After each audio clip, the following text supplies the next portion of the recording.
Bom dia, boa tarde, boa noite. Vamos continuar então nossa resenha do livro Guildas, Inovação e Economia Europeia, de 1400 a 1800. Vamos agora então ao capítulo 6, Guilda de Artesanato e Mudança Tecnológica, o termo mecânico na indústria europeia de fita de seda nos séculos 17 e 18, Ulrich Pfister. Instituições econômicas que fomentam a inovação e difusão tecnológica e permitem a adaptação flexível às mudanças técnicas, aumentam o bem-estar social. Em todos esses aspectos, as guildas artesanais do início da Era Moderna não foram avaliadas de forma muito favorável. Acredita-se, em geral, que ela se dedicava a manter os aluguéis de seus membros, excluindo os não-membros do mercado de trabalho e que resistiam às tecnologias que economizavam mão de obra. A marginalização, o desaparecimento ou a abolição das guildas artesanais foi, portanto, um pré-requisito para o desenvolvimento proto-industrial e industrial bem-sucedido. O desaparecimento quase contemporâneo das guildas artesanais e a ascensão da manufatura industrial são vistas como evidências conclusivas das práticas restritivas e dos efeitos negativos das guildas artesanais sobre o bem-estar. Embora seja certamente verdade que as guildas de ofício se opuseram à mudança técnica em circunstâncias específicas, a questão é facilmente generalizada. Na maior parte da Europa continental, a dissolução das guildas a partir do final do século XVIII teve motivações políticas e não industriais, embora a abolição tenha sido frequentemente justificada em termos econômicos. O termo mecânico parece ter sido aplicado pela primeira vez em 1604 em Leiden para a produção de diferentes tipos de pequenos artigos. O impacto limitado dessa primeira fase do processo de difusão na indústria da seda europeia também se explica pelo fato das fitas holandesas serem aparentemente feitas principalmente com fios diferentes de seda. Apesar da oposição dos tecelões e das restrições temporárias das autoridades urbanas, o uso do termo mecânico expandiu-se rapidamente e se espalhou para outras cidades industriais na Holanda. No entanto, os Estados Gerais promulgaram medidas em 1623, 1639, 1643 e 1661, restringindo o uso à fabricação de tipos específicos de fitas. Somente em Haarlem, o uso de teares mecânicos para a tecelagem de fita de seda se espalhou rapidamente durante a década de 1660. Este capítulo concentra nos conflitos sobre a adoção do termo mecânico durante o último terço do século XVII.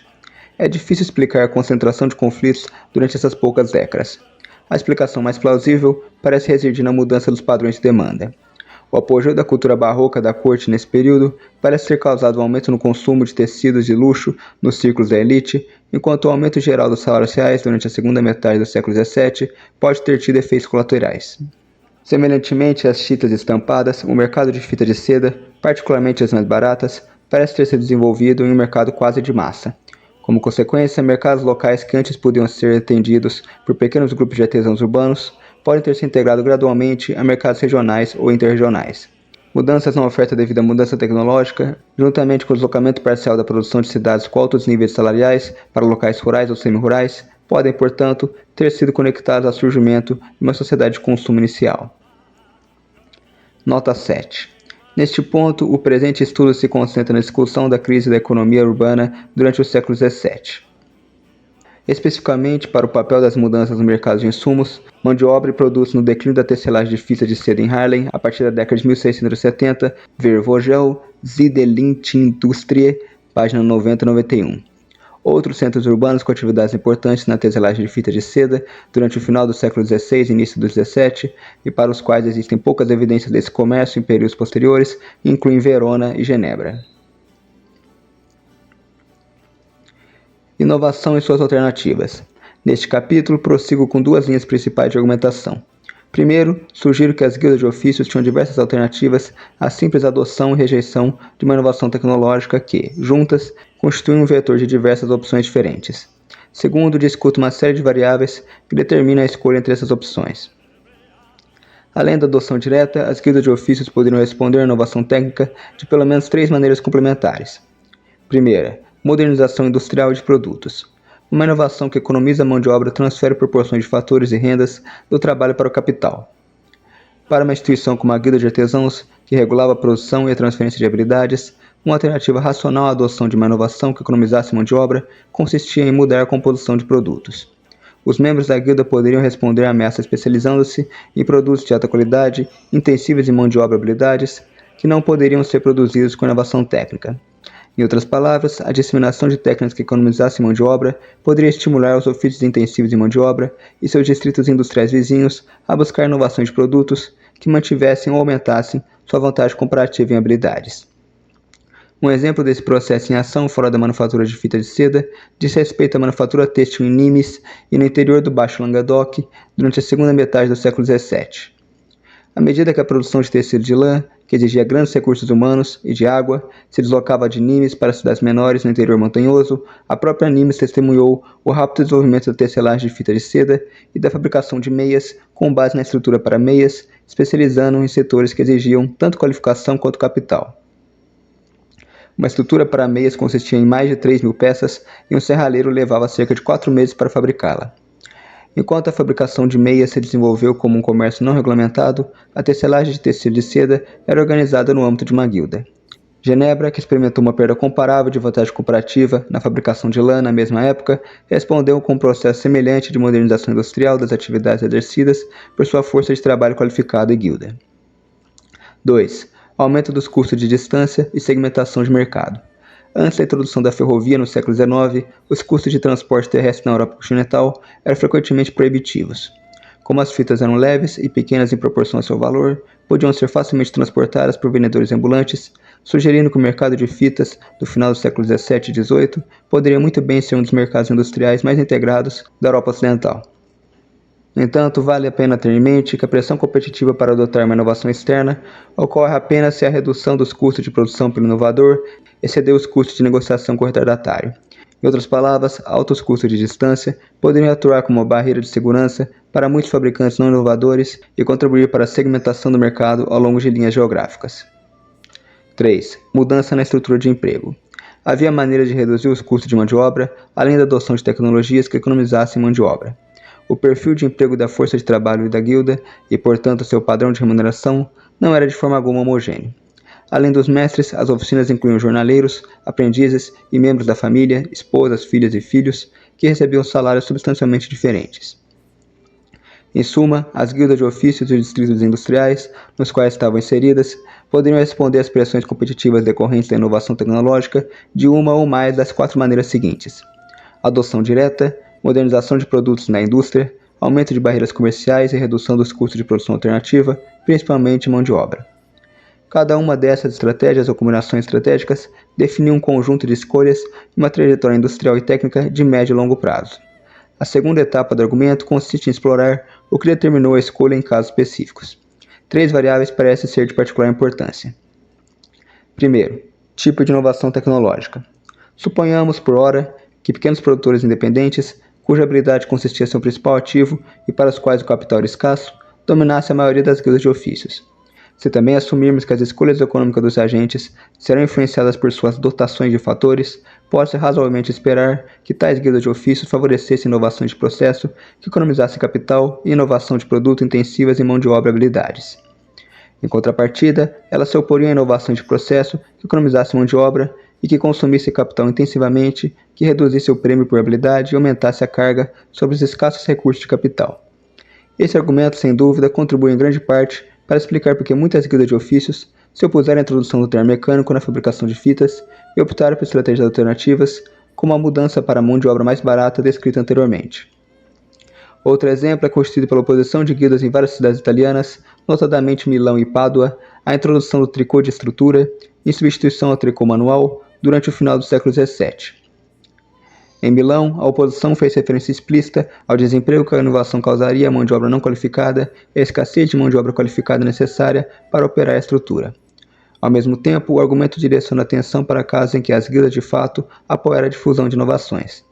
Um exemplo notável é fornecido pelas inovações de produtos com uso intensivo de qualificação na manufatura de lã francesa sobre Colbert, que dependiam fortemente das guildas locais e que acabaram levando à substituição do tecido holandês no comércio mediterrâneo no início do século XVIII. 2. Estrutura interna das guildas de ofícios. Na prática, as guildas de ofícios não representavam invariavelmente apenas os interesses dos pequenos produtores independentes.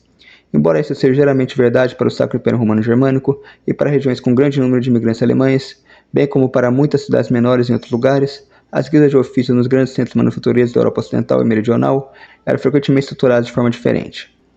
Elas tendiam a abranger todas as etapas de produção, até mesmo da distribuição, e incluíam mestres fabricantes e, às vezes, até mesmo comerciantes fabricantes, bem como mestres independentes e trabalhadores dependentes. Era de se esperar que os mestres fabricantes e comerciantes fabricantes, que frequentemente utilizavam o aparato das guildas como meio de controlar a força de trabalho, acolhessem com satisfação inovações que aumentassem a produtividade do trabalho, uma vez que essas aumentavam a lucratividade de seus empreendimentos. A introdução de inovações que economizassem mão de obra, como o tear mecânico, provavelmente geraria um atrito particular dentro dos ofícios que incluíam mestres fabricantes e comerciantes fabricantes. No entanto, dado o domínio dos produtores em larga escala, tais ofícios eram menos propensos a serem avessos à inovação do que as guildas dominadas por artesãos independentes de pequena escala. 3. A economia política do contexto. As guildas de ofício competiam com outros grupos organizados por influência política. Claramente, contingências político-econômicas afetavam a capacidade das guildas de ofícios de atingir objetivos específicos de curto prazo ou estratégicos, mas dada a diversidade dos sistemas políticos modernos, seria inútil analisar todas as configurações possíveis. No entanto, pode-se plausivelmente afirmar, como regra geral, que as estratégicas de busca de renda, como a construção de barreiras ao comércio ou a segmentação do mercado de trabalho em favor de mestres artesãos, tinha maior probabilidade de sucesso em cidades e estados independentes, onde as guildas de ofício tinham influência política significativa, como nas cidades imperiais alemãs, do que em cidades submissas em estados territoriais maiores, nos quais o poder das guildas de ofícios individuais era altamente diluído. Nessas últimas circunstâncias, as demandas dos ofícios por privilégios econômicos poderiam enfrentar forças compensatórias avassaladoras. Guildas de artesanato, cidades imperiais e o Sacro Império Romano Germânico. Para todos os efeitos, as cidades imperiais alemãs eram cidades-estado independentes, possuindo, na melhor das hipóteses, um pequeno interior que aceitava apenas o imperador como seu suzerano e constituía uma parte importante de sua clientela na dieta imperial. Em muitas dessas cidades, as guildas de ofícios eram um elemento integrante do regime político, e em todas elas, os artesãos independentes constituíam uma parcela considerável da população urbana. As cidades imperiais de Augsburgo, Nuremberg, Frankfurt, Colônia e Hamburgo foram importantes centros de produção de fita de seda no século XVII. Em Augsburgo, por exemplo, o número de mestres de fita de seda dobrou entre 1654 e 1687, de 73 para 148, e continuou a crescer até o início do século XVIII. Tanto em Augsburgo quanto em Colônia, os dois principais produtores do império, a indústria de fita de seda era parcialmente organizada por comerciantes que, no caso de Augsburgo, exportavam para as terras austríacas dos Habsburgo e além. Esses comerciantes não eram membros de guildas de ofícios. O fato de as cidades imperiais constituírem um domínio da dieta imperial e ser um elemento importante na clientela política do imperador significava que, apesar de sua dispersão geográfica e isolamento territorial, elas eram capazes de manipular os mercados com algum sucesso. Assim, em 1676, fizeram campanha com sucesso para proibir a importação de artigos de luxo franceses, e a grande parte do crescimento do comércio de fitas em Augsburgo durante a década seguinte parece ter sido devido às condições favoráveis resultantes dessa medida. No entanto, guildas de ofícios e conselhos municipais já estavam preocupados com a disseminação do tear mecânico e seu impacto no emprego já na década de 1640. Em 1645 e 1647, respectivamente, os conselhos de Colônia e Frankfurt proibiram a introdução da novidade. Em 1664, Nuremberg proibiu a importação de fitas fabricadas em teares mecânicos e as autoridades de Hamburgo destruíram publicamente um tear. No entanto, os comerciantes rapidamente se aproveitaram dos limites da jurisdição das cidades imperiais sobre os territórios vizinhos, de modo que, a partir de 1676, as guildas e autoridades das cidades imperiais fizeram campanha pela proibição do tear mecânico em todo o império. Após extensas discussões com outros estados, as cidades imperiais finalmente conseguiram o que queriam em 1685, quando o imperador ratificou um decreto proibindo tanto o uso do tear mecânico quanto o comércio de fitas feitas com a nova máquina. O Edito Imperial de 1685, no entanto, foi um sucesso de curta duração. Estados territoriais e até mesmo cidades como Colônia relutaram em aplicá-lo, e os mercados alemães foram inundados com fitas produzidas em Basileia e em pequenas cidades da região do Baixo Reno. Em 1712, sob a liderança de Augsburgo, as cidades imperiais iniciaram uma campanha por uma nova e mais rigorosa proibição imperial do tear mecânico e seus produtos. Dessa vez, porém, o movimento fracassou. Os representantes dos estados territoriais, cujas elites haviam se imbuído do pensamento mercantilista e cameralista, se opuseram fortemente às propostas das cidades. Seu principal contra-argumento baseava-se nos efeitos que as medidas teriam, respectivamente, sobre produtores e consumidores. enquanto o desemprego de algumas centenas de mestres tecelões de fitas pouco contaria, no contexto do Império como um todo, uma proibição do terno mecânico prejudicaria os consumidores e causaria a perda de novas fontes de emprego. Em 1716, ficou claro que a dieta não atenderia às demandas das cidades. Uma simples reiteração em 1719 do decreto de 1685 foi ineficaz. A influência dos argumentos corporativos parecia ter acabado. O dilema clássico da ação coletiva, de que aqueles que arcam com os custos da inovação são menos numerosos e, portanto, mais facilmente organizados do que aqueles que compartilham os benefícios, foi superado pela compreensão, pelos governos territoriais, de que o tamanho de suas receitas tributárias dependia positivamente do bem-estar do consumidor e que as guildas de ofício não estavam mais em posição de determinar suas decisões políticas. As consequências desse curso de eventos para as cidades individuais estavam, no entanto, longe de serem uniformes. Dois grandes centros industriais, Colônia e Augsburgo, experimentaram resultados opostos. Em Colônia, refugiados protestantes, principalmente imigrantes, estabeleceram a tecelagem de fita de seda no final do século XVI. A atividade era fracamente institucionalizada e foi vinculada às guildas dos tecelões apenas no final da década de 1620. Um estatuto de 1659 continha um conjunto de artigos relacionados especificamente aos mestres que pretendiam usar o terno mecânico, assim, distinguia dois ofícios diferentes dentro da mesma guilda que praticavam tecnologias alternativas. O estatuto restringia o uso do terno mecânico a fitas específicas, particularmente aquelas feitas de fleurete barato, e os fabricantes de fitas que ainda utilizavam o tear de fita única tinham o direito de pesquisar oficinas que empregavam o terno mecânico. A presença legalizada em Colônia de mestres que utilizavam essa tecnologia tornou possível contestar com sucesso as proibições imperiais de 1685 e 1719. No entanto, as disputas entre os dois grupos continuaram até o declínio da fabricação de fitas, com base em máquinas no segundo quarto do século XVIII. A segmentação artesanal aparentemente não oferecia uma solução institucional estável.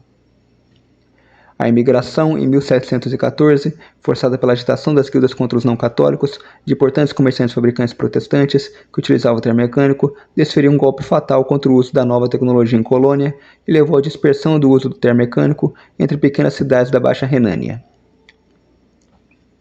Há vários indícios de que, entre 1710 e 1750, mestres artesãos começaram a substituir jornaleiros caros por alternativas mais baratas. Sob pressão de outras cidades industriais, em 1693, Augsburgo teve que proibir o emprego de criadas e filhas e esposas de mestres. No final da década de 1720, no entanto, jornaleiros de Augsburgo que fabricavam fitas estavam sendo banidos de várias outras cidades porque os tecelões de fita de Augsburgo estavam novamente admitindo filhas de mestres e criadas. Isso levou, em 1734, a uma segunda proibição de trabalhadoras em Augsburgo. Os jornaleiros também foram ameaçados por outras fontes. Durante o final da década de 1730 e a década de 1740, surgiram diversos desentendimentos entre jornaleiros e mestres de Augsburgo sobre o emprego de soldados da cidade, que eram, em sua maioria, jornaleiros que haviam se casado antes de obter o título de mestre e, portanto, eram formalmente excluídos tanto pela guilda quanto pela associação de jornaleiros. Os jornaleiros também foram substituídos por aprendizes, cujo número praticamente dobrou durante a primeira metade do século XVIII. Finalmente, os mestres conseguiram reduzir o salário dos jornaleiros em diversas ocasiões após 1730. Por volta de 1750, o uso do terno mecânico tornou-se tão universal que as estratégias tradicionais não ofereciam mais nenhuma proteção. Da mesma forma, a política de redução dos custos salariais, por meio do aumento da participação de aprendizes na força de trabalho, gerou problemas de longo prazo. Por um lado, o maior número de aprendizes passou a preencher as fileiras de mestres urbanos, o que reduziu a renda média. Entre 1720 e 1750, o número de mestres aumentou em 1/5. Por outro lado, antigos aprendizes se estabeleceram como mestres não aprovados fora dos muros da cidade, onde produziram exclusivamente para comerciantes fabricantes. Como resultado, a manufatura de fitas baseada em guildas de Augsburgo decaiu rapidamente após meados do século XVIII. Guildas estratificadas e uma economia política complexa. Londres. Em contraste com o caso alemão, e em conformidade com um padrão comum a grande parte da Europa Ocidental e Meridional, comerciantes fabricantes, mestres fabricantes e mestres artesãos em Londres pertenciam à mesma guilda. Como capital de uma grande monarquia, a economia política de Londres e o potencial de suas guildas para pressionar por uma legislação protecionista também eram bastante diferentes. Da discussão anterior, seria de se esperar observar um forte conflito entre a guilda, sobre a adoção de tecnologias que economizassem mão de obra, mas também uma chance menor de resistência bem-sucedida do que na Alemanha. As guildas de ofício de Londres eram estratificadas entre as classes de jornaleiro, chefe de família e libré. Os chefes de família eram membros da companhia, mestres, que haviam adquirido o direito de abrir sua própria loja. Os mestres admitidos na libré tinham que pagar uma taxa, de modo que o acesso a essa categoria era limitado aos membros ricos da companhia. Os librés eram, portanto, a elite da companhia, e os funcionários das companhias, conhecidos como assistentes, eram eleitos entre eles. Durante a segunda metade do século XVI, cerca de 1/5 dos membros da companhia pertencia a essa classe. Librés e assistentes gozavam de prerrogativas econômicas. Na companhia dos tecelões, os librés que fabricavam fitas tinham permissão para operar mais tear do que os chefes de famílias. Além disso, como os negócios de uma companhia estavam em grande parte nas mãos dos librés, eles podiam exercer um controle considerável sobre as condições em seu setor. Isso não quer dizer que o chefe de família fosse totalmente excluído dos negócios da companhia. Por um lado, os membros dessa classe frequentemente serviam como auxiliares dos procedimentos da companhia, atuando como pesquisadores nas visitas periódicas às lojas de artesanato. Por outro lado, chefes de família e trabalhadores braçais eram organizados na Yeomanry, que desempenhavam importantes funções sociais entre a base da companhia e também desempenhavam um papel na regulamentação do ofício, por exemplo, no que diz respeito ao monitoramento da conduta dos trabalhadores braçais e a admissão ao status de chefe de família. Embora a falta de evidências detalhadas torne difícil compreender até que ponto os fabricantes de fita da Companhia de Tecelões de Londres se conformavam a essas suposições, o fato de os tecelões já se queixarem, já na década de 1610, da introdução do novo tear mecânico por estrangeiros continentais é sem dúvida sugestivo. Em 1635, diversas petições, algumas interessadas autoridades externas à empresa, denunciavam a conduta de trabalhadores estrangeiros e o desrespeito generalizado às normas da empresa, até mesmo por seus diretores. Queixas específicas incluíam, mais uma vez, o uso de tiares multilançadeiras por estrangeiros. Em 1638, o rei foi induzido a proibir completamente o uso do ar mecânico, mas nas décadas de 1650 e 1660, os registros da empresa atestam mais uma vez o uso da máquina. Durante a década de 1660, os Yeomanry, às quais fora negada a participação na governança interna, foi oferecido um papel mais forte na aplicação dos regulamentos da empresa. Em 1661, os diretores nomearam 16 yeomen para inspecionar as oficinas sob a jurisdição dos tecelões e os conferiram o poder de processar qualquer pessoa por violar as normas da empresa. Em 1666, assistentes processaram um operador de tear mecânico e incentivaram buscas em outras oficinas.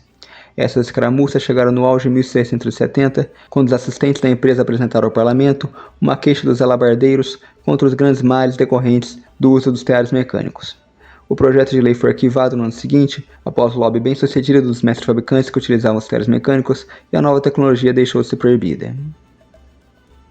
A fraca determinação dos dirigentes da companhia e a falta de capacidade de resposta dos órgãos políticos foram provavelmente a causa de uma série de motins em agosto de 1675. Ao longo de 4 dias, grupos de 30 e 200 pessoas destruíram teares por toda a metrópole e a ordem teve que ser restaurada pela Guarda Real. O aumento da competitividade causado pela nova máquina aumentaria, em vez de diminuir, as oportunidades de emprego. Segundo, a supressão do tear mecânico criaria um clima inóspito para futuras inovações. A resistência ao tear mecânico limitava-se essencialmente à base, cuja principal fonte de poder vinha de seu papel direto nas buscas e cuja oposição, de outra forma, se restringia a reclamações amplamente ineficazes dentro da própria guilda.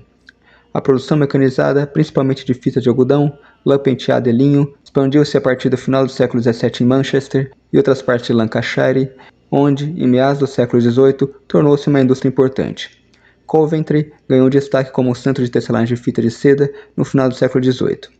No entanto, as diferenças nos custos de mão de obra e a possível queda dos custos de transação no manuseio da seda branqueada e a não intensidade da regulamentação parecem ter sido responsáveis pela mudança de Londres, visto que a fabricação de fitas em Coventry parece ter sido fortemente regulamentada, com trabalhadores e moças sendo obrigados a cumprir um aprendizado de 5 a 7 anos até as primeiras décadas do século XIX. Indústrias emergentes não guildadas, Basileia e Krefeld. Um dos primeiros distritos industriais onde uma força de trabalho rural não guildada tecia fitas em grande escala é o cantão suíço de Basileia. Refugiados protestantes do norte da Itália introduziram a fabricação de fita de seda na cidade no final do século XVI. O comércio foi organizado como uma guilda de ofícios até bem depois de 1650, embora comerciantes que não eram membros da guilda já tivessem começado a empregar fabricantes de fitas rurais no interior montanhoso de Basileia. no final da década de 1660, mais ou menos na mesma época em que o tear estava sendo introduzido nas cidades imperiais alemãs, um comerciante de Basileia instalou teares mecânicos de origem holandesa. Após acirradas disputas entre comerciantes e a guilda dos fabricantes de fitas, vários decretos do Conselho Municipal, aprovados entre 1670 e 1690, estabeleceram o direito dos comerciantes de usar o tear mecânico e de empregar trabalhadores rurais. Como resultado, o comércio rapidamente se reorganizou como um sistema de verlages, que empregava uma parte substancial da população rural nas colinas atrás de Basileia, enquanto a produção urbana baseada em guildas desapareceu. Os comerciantes forneciam fios de seda e geralmente eram donos dos teares. A zona rural de Basileia especializou-se nas variedades mais baratas de fitas à base de fleur. Talvez devido à sua tecnologia superior e ao uso de mão de obra rural mais barata, o cantão de Basileia tornou-se um importante fornecedor internacional de fitas de seda baratas no final do século XVII, suplantando as mercadorias da região de Lyon em grande parte da Europa Central.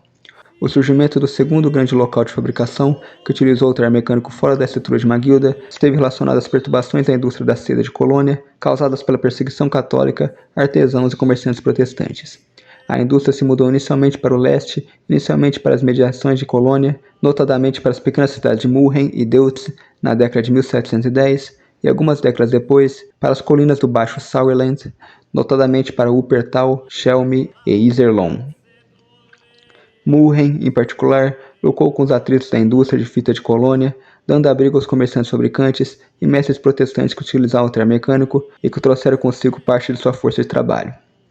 Os privilégios obtidos do Duque de Berg, confessionalmente liberal, que isentava empresários de impostos e trabalhadores do serviço militar, contribuíram ainda mais para a rápida ascensão da indústria durante o século XVIII.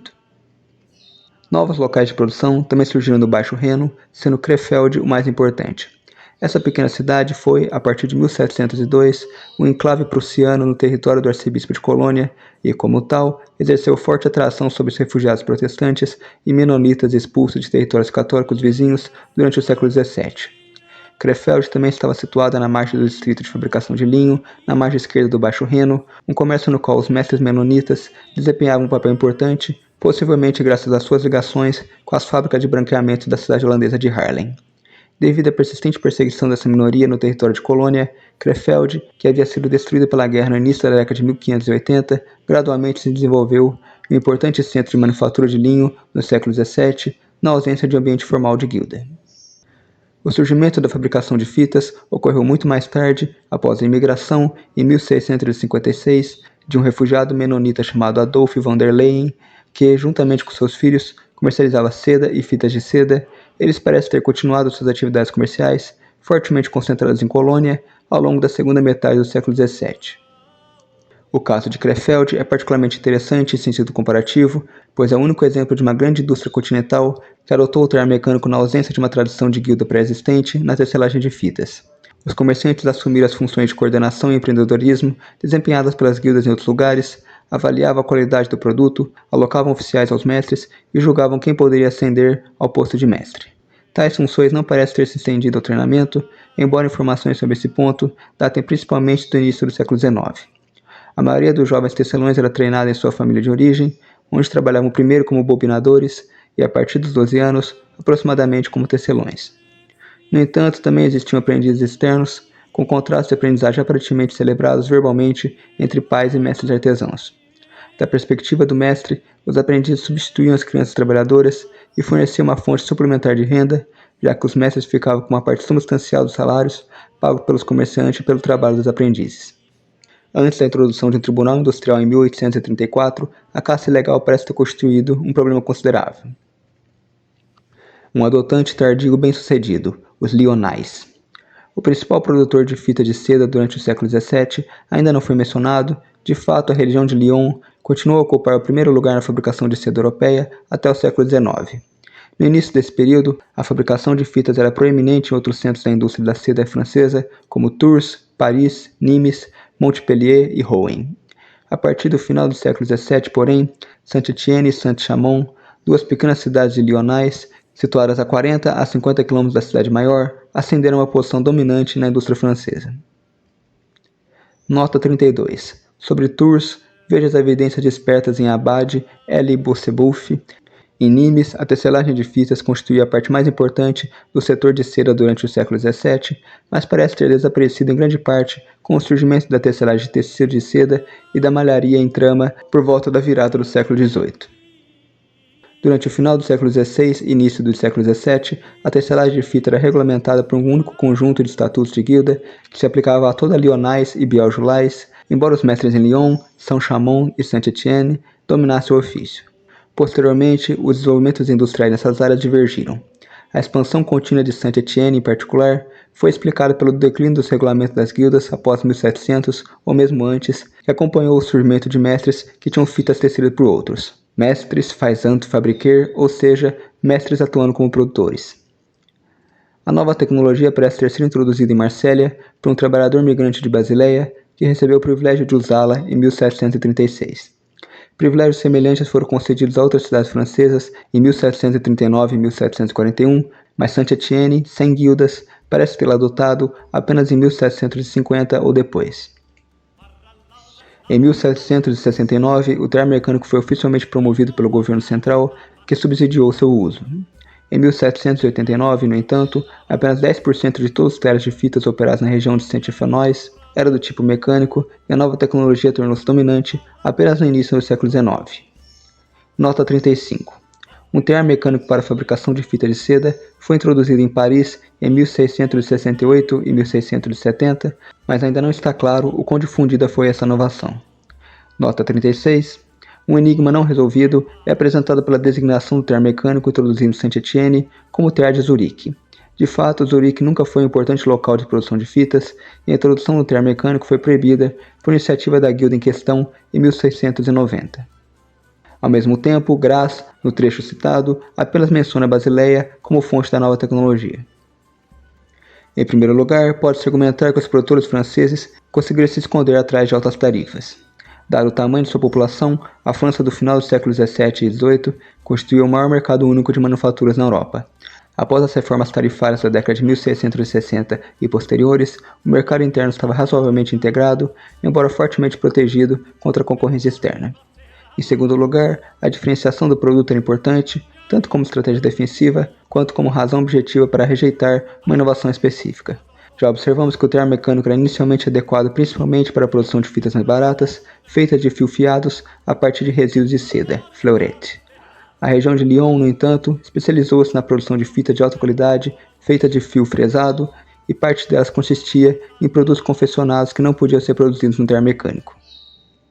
A racionalidade na escola tecnológica em Saint-Fanois, a região de Saint-Étienne, também é comprovada pelo fato de que o uso do tear mecânico tornou-se praticamente universal durante as décadas de 1830 e 1840, numa época que o tear múltiplo Jacquard, que introduziu o uso de cartões perfurados na confecção de artigos de moda, também se espalhava rapidamente.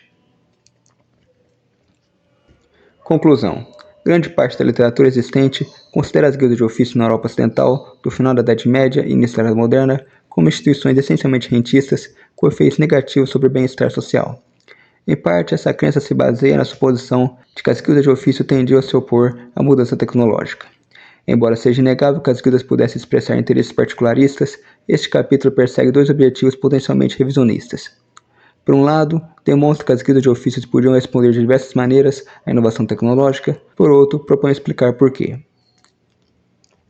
Um fator central que explica as respostas das guildas é o tipo de inovação. Suponhamos, por enquanto, que as guildas de ofício organizassem principalmente produtores independentes de pequena escala, com altos níveis de qualificação e baixo nível de capital. Assim, as reações das guildas de ofícios dependiam do viés do fator de inovação. Inovações de produto e processo, que aumentavam a intensidade de trabalho e qualificação de determinado processo de fabricação, eram geralmente aceitas. Além disso, como a acumulação e a transmissão de habilidades relacionadas à produção constituem uma das funções centrais das guildas, inovações desse tipo eram frequentemente acompanhadas pela criação de novas guildas ou pela reorganização das existentes. Exemplos incluem a transição para a manufatura de tecido de lã de alta qualidade no Languedoc e de tecido de seda pesados e parcialmente moldados em Lyon no final do século XVII, bem como o rápido desenvolvimento dos ofícios de joalheria e relojaria em Genebra após meados do século XVII. Uma primeira maneira de conter a pressão para inovar era explorar as barreiras naturais, entre aspas, ao comércio criadas pela distância ou aumentá-las por meio de restrições tarifárias e não tarifárias, com o efeito de precificar os produtos concorrentes fora do mercado. Em segundo lugar, os produtores baseados em guildas poderiam proteger seus mercados por meio da diferenciação de produtos. Inicialmente, o termo mecânico parece ter sido usado principalmente para a fabricação de fitas compostas parcialmente de fluorete, isto é, de fio de seda residual, o que tornava as fitas mais baratas do que aquelas feitas com fio moído. Particularmente nos grandes centros manufatureiros da Europa Ocidental e Meridional, os grandes mestres artesãos e comerciantes fabricantes eram frequentemente membros da mesma guilda que os pequenos mestres artesãos e possuíam considerável influência sobre os negócios desses últimos. A economia política dos interesses das guildas foi a terceira variável importante para explicar as respostas ao termo mecânico. A importância das guildas na tomada de decisões políticas em nível territorial, em particular, definiu o sucesso ou fracasso da oposição à inovação. Assim, a oposição política formal ao uso do termo mecânico manifestou-se especialmente nas cidades imperiais da Alemanha, onde as guildas ocupavam um importante segmento do poder urbano. Como as cidades imperiais constituíam parte da clientela do imperador na dieta imperial, elas conseguiram proibir temporariamente o uso do termo mecânico e o comércio de fitas produzidas com ele em todo o império. No final do século XVIII, a maior parte da fabricação de fitas de seda concentrava-se em pequenas cidades ou no campo, e não nas grandes cidades, e era organizada por meio de sistema de produção em vez de guilda de ofícios. No entanto, os primeiros a utilizar a nova máquina foram os artesãos filiados a guildas. A produção fora da estrutura de uma guilda surgiu apenas em um estágio relativamente tardio em Krefeld, no início do século XVIII, e em Coventry, no final do século XVIII. Além disso, o treinamento em Coventry permaneceu fortemente regulamentado até o início do século XIX. Este capítulo demonstra que a relação entre guildas de ofícios e a mudança tecnológica está longe de ser simples e foi mudada por diversas variáveis. Essas variáveis incluem a direção na qual uma inovação alterava as proporções dos fatores, o grau de estratificação interna da guilda e a pertença de mestres fabricantes e comerciantes fabricantes à guilda, o contexto territorial da formulação de políticas e a disponibilidade de alternativas industriais e comerciais viáveis à inovação. Paradoxalmente, além disso, as guildas de ofícios forneciam recursos como a transmissão de capital humano, que constituía uma base crítica para a difusão de uma inovação a qual os membros do ofício poderiam pessoalmente resistir. Tomados em conjunto, esses fatores contribuem significativamente para explorar por que a expansão da manufatura moderna inicial não levou ao desaparecimento das guildas, mas ao contrário, acompanhou sua persistência e até mesmo sua multiplicação. Bom, então é isso, acabamos então o capítulo 6. Obrigado a todos que assistiram, até mais.